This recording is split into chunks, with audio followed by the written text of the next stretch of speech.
بسم اللہ الرحمن الرحیم۔ السلام علیکم معزز طلباء کرام، آپ سب کیسے ہیں؟ آج ہم نور الانوار کے سبق نمبر 328 کو پڑھیں گے۔ آج کے ہمارے سبق کا عنوان ہے گزشتہ کی تکمیل۔ چونکہ گزشتہ سبق میں ہم نے پڑھا تھا کہ او جب کفارات میں داخل ہوتا ہے تو کفارات میں چونکہ یہ بھی ایک انشاء ہے تو انشاء میں او تخیر کے لیے آتا ہے، تو لہٰذا کفارات کے موقع پر کلمہ او کے ذریعے جن چیزوں کو بیان کیا گیا ہوگا تو ہمارے نزدیک ان میں سے صرف ایک ہی چیز واجب ہوگی، تو یعنی کہ کفارہ ادا کرنے والے کو اختیار ہوگا وہ جو بھی ادا کرے ان میں سے۔ تو لہٰذا اسی حوالے سے ہم نے گزشتہ سبق میں 3 کفارے پڑھے تھے۔ ایک تو قسم کا کفارہ، دوسرا حلق رأس کا کفارہ، اور تیسرا جو تھا وہ تھا کہ حدود حرم میں کوئی شکار کر لیا محرم نے تو اس کا کفارہ۔ اب یہ تینوں کفاروں کے حوالے سے ہم نے گزشتہ سبق میں پڑھا، اور پھر آخر میں ہم نے ایک اپنا موقف پڑھا تھا، تو اسی موقف سے ہم آج سے عبارت شروع کرتے ہیں اور اس کا ترجمہ کر کے پھر اس کی وضاحت کی طرف بڑھتے ہیں۔ ہمارا موقف یہ تھا کہ یجب عندنا احد الاشیاء علی سبیل الاباحۃ، کہ ان تمام کفاروں میں ہمارے نزدیک یعنی احناف کے نزدیک علی سبیل الاباحۃ یعنی اباحت کے طور پر چند امور میں سے ایک واجب ہوگا۔ فَلَوْ أَدَّى الْكُلَّ لَا يَقَعُ عَنِ الْكَفَّارَةِ إِلَّا وَاحِدٌ وَالْبَاقِي تَبَرُّعٌ، اور پس اگر کسی شخص نے تمام کو ادا کر دیا تو بھی وہ صرف ایک ہی کفارے سے واقع ہوگا، اور جو باقی ادائیگی ہوگی وہ بطور صدقہ نیکی اور تبرع کے ہوگی۔ وَإِنْ عَطْوَلَ الْكُلَّ يُعَاقَبُ عَلَى وَاحِدٍ مِّنْهَا بِخِلَافِ الْبَعْضِ وَهُمُ الْعِرَاقِيُّونَ وَالْمُعْتَزِلَةُ فَإِنَّ الْكُلَّ وَاجِبٌ عِنْدَهُمْ عَلَى سَبِيلِ الْبَدْلِ، فَإِنْ فَعَلَ أَحَدُهَا سَقَطَ وُجُوبُ بَاقِيهَا، وَإِنْ أَدَّى الْكُلَّ يَقَعُ الْكُلُّ وَاجِبًا، وَإِنْ عَطَّلَ الْكُلَّ يُعَاقَبُ عَلَى الْجَمِيعِ۔ قُلْنَا هَذَا خِلَافُ وَضْعِ اللُّغَةِ وَالشَّرْعِ فَلَا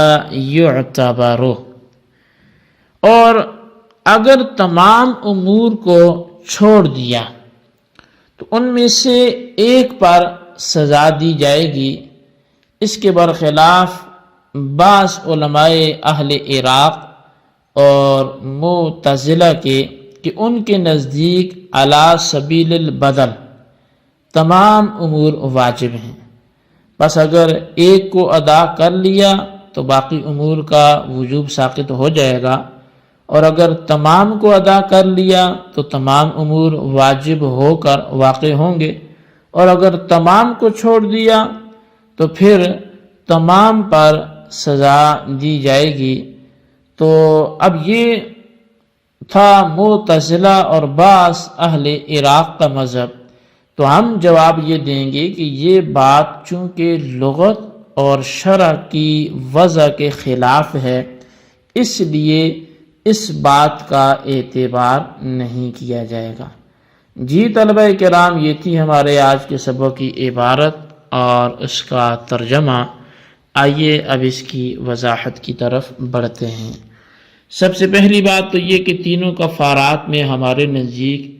ایک چیز واجب ہوگی۔ تو اس ساری گفتگو کا کل کے سبق کا بھی اگر ہم نچوڑ نکالیں، خلاصہ کریں اور آج کی عبارت کی بھی وضاحت کریں تو حاصل یہ ہوگا کہ جو تینوں کفارات ہیں ان تینوں میں تین چیزیں کلمہ او کے ذریعے بیان کی گئی ہیں۔ بس اسی کلمہ او کی وجہ سے ہمارے حنفی علماء کے نزدیک اباحت کے طور پر صرف ایک چیز واجب ہوگی، اور اس ایک کو متعین کرنے میں کفارہ ادا کرنے والا خود مختار ہوگا، مگر یہ تعین فعلاً معتبر ہوگا نہ کہ قولاً، یعنی اگر قول سے کسی ایک چیز کو متعین کر دیا تو یہ تعین معتبر نہیں ہوگی، بلکہ اس کے علاوہ سے کفارہ ادا کرنا درست ہوگا۔ ہاں اگر ان میں سے کسی ایک کے ذریعے کفارہ ادا کر دیا تو وہ متعین خود ہی ہو جائے گا، اب اس کو بدل کر دوسری چیز کے ذریعے کفارہ ادا کرنا یہ درست نہیں ہوگا۔ تو بہرحال ہمارے نزدیک صرف ایک چیز واجب ہوتی ہے، چنانچہ اگر اس نے تمام کو ادا کر دیا، مثال کے طور پر قسم کا کفارہ دینے والے نے مساکین کو کھانا بھی کھلا دیا، کپڑے بھی پہنا دیے اور غلام بھی آزاد کر دیا، تو کفارے میں ایک ہی چیز ادا ہوگی اور اس کو ایک واجب کا ثواب دیا جائے گا، اور بقیہ جو دو کام اس نے کیے ہیں وہ بطور تبرع اور نفل کے طور پر ادا ہوں گے۔ البتہ کفارہ میں ان تینوں میں سے ایک ہی ادا ہوگا جو قیمت کے اعتبار سے اعلیٰ ہو، اور اس کے علاوہ بقیہ جو دو ہیں وہ تبرع کے طور پر ادا ہوں گے، کیونکہ اس پر جو لازم تھا وہ ان تینوں میں سے ایک کام لازم تھا، اب اس نے تینوں کیے تو وہ جو واجبی حصہ ہے وہ ایک سے ہی ادا ہوگا، باقی جو دو ہوں گے وہ بطور تبرع اور نفل کے ادا ہو جائیں گے۔ اور اگر اس نے تینوں کو چھوڑ دیا، یعنی کسی کو بھی ادا نہ کیا، تین چیزیں تھی اس نے ایک بھی نہ دی، تو ان میں سے صرف ایک کے ترک پر سزا دی جائے گی، کیونکہ اس نے صرف ایک واجب میں خلل اندازی کی ہے۔ البتہ سزا اس ایک کے ترک کرنے پر دی جائے گی جو ان میں سے قیمت کے اعتبار سے ادنا ہوگا۔ تو جب ثواب دیا جائے گا تو اس واجب کا جو قیمت کے اعتبار سے اعلیٰ ہوگا، اور جب سزا دی جائے گی تو اس کے چھوڑنے پر جو قیمت کے اعتبار سے ادنا ہوگا۔ اہل عراق اور بعض معتزلہ نے یہاں پر یہ کہا کہ کفارہ میں علی سبیل البدل تمام امور ہی واجب ہیں، یعنی مساکین کو کھانا دینا بھی واجب ہے، یا کپڑے پہنانا واجب ہے، یا غلام آزاد کرنا واجب ہے۔ البتہ اگر ان میں سے ایک کو ادا کر دیا تو باقی دو کا وجوب وہ ساقط ہو جائے گا، جیسا کہ واجب علی الکفایہ سب پر واجب ہوتا ہے لیکن بعض کے ادا کرنے سے ساقط ہو جاتا ہے، اسی طرح یہاں علی سبیل البدل واجب تو تمام امور ہیں لیکن کسی ایک کے ادا کرنے سے بقیہ دو کا وجوب وہ ساقط ہو جائے گا، اور اگر تمام کو ادا کر دیا تو وہ تمام کے ادا کرنے سے امتثال امر کرنے والا ہوگا اور تینوں واجبات کے ثواب کا مستحق ہوگا، یعنی تینوں امور میں سے ہر امر کے ادا کرنے پر ایک واجب کا ثواب دیا جائے گا، اور اگر تینوں چیزیں ترک کر دیں اور کسی کو ادا نہیں کیا تو وہ تینوں کو ترک کرنے پر 3 سزاؤں کا مستحق بھی ہوگا۔ اب یہ تھا بعض اہل عراق اور معتزلہ کا مذہب۔ ہماری طرف سے حضرات کے قول کا جواب یہ ہے کہ آپ کے یہ مذہب جو لغت اور شرع ہے اس کی وجہ دونوں کے یہ خلاف ہیں، کیونکہ کلمہ او احد الاشیاء کے لیے آتا ہے تو کلمہ او احد الاشیاء کے لیے آتا ہے نہ کہ جمع کے لیے، پس جب کلمہ او احد الاشیاء کے لیے آتا ہے تو کلمہ او کے ذریعے ذکر کردہ اشیاء میں سے صرف ایک شے واجب ہوگی، تمام اشیاء واجب نہیں ہوں گی۔ تو جیسا کہ معتزلہ کہتے ہیں کہ اعلیٰ سبیل البدل تمام اشیاء واجب ہوں گی، تو ہم کہتے ہیں آپ کا یہ قول کرنا کہ تمام اشیاء واجب ہوں گی یہ درست نہیں ہے۔ اب ضمناً یہاں فائدے کے طور پہ معتزلہ کے حوالے سے محشی نے کچھ کلام کیا ہے، نور الانوار کے حاشیہ نگار نے، تو وہ بطور فوائد کے آپ کے حضور بڑھایا جاتا ہے۔ معتزلہ کے دراصل 2 گروہ ہیں، ایک تو مشاہیر معتزلہ کا ہے، دوسرا بعض معتزلہ۔ مشاہیر معتزلہ کا مذہب یہ ہے کہ کفارہ میں تینوں چیزیں علی سبیل البدل واجب ہیں،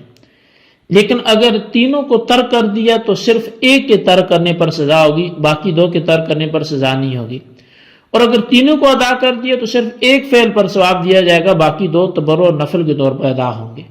اور کفارہ ادا کرنے والے کو اختیار ہوگا، وہ جس کو ادا کرے گا اسی سے کفارہ ادا ہو جائے گا۔